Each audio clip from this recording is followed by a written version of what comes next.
सम्राट अशोक महान का जीवन बचपन से ही संघर्ष, साहस और परिवर्तन से भरा हुआ था। आइए उनकी कहानी को सरल और रोचक तरीके से समझते हैं।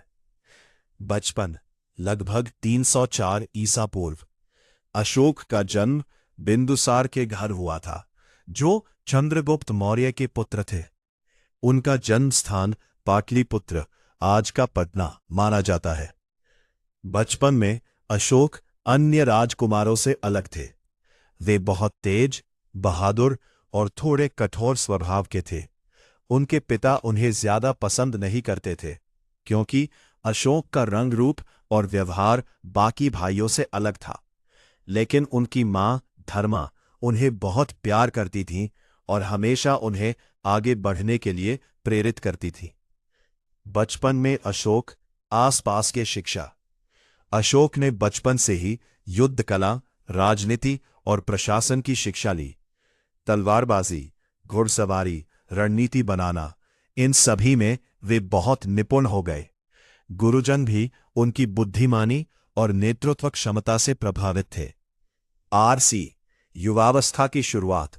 जब अशोक बड़े हुए तो उनके पिता ने उनकी क्षमता को पहचानते हुए उन्हें शासन की जिम्मेदारियां बनाना शुरू किया।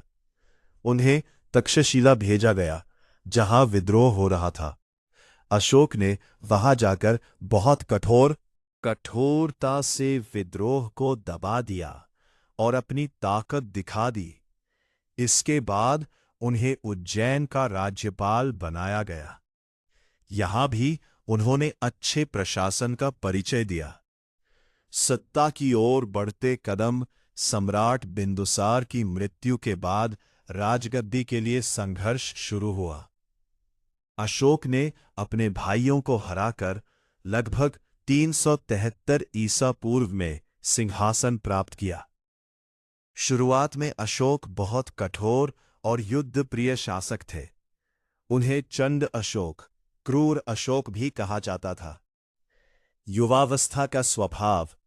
युवा अशोक की खास बातें: बहुत साहसी और निडर, कठोर निर्णय लेने वाले, युद्ध में निपुण, शासन में अनुशासन प्रिय। लेकिन यही कठोरता आगे चलकर उनके जीवन में एक बड़ा परिवर्तन लाने वाली थी, जो कलिंग युद्ध के बाद हुआ।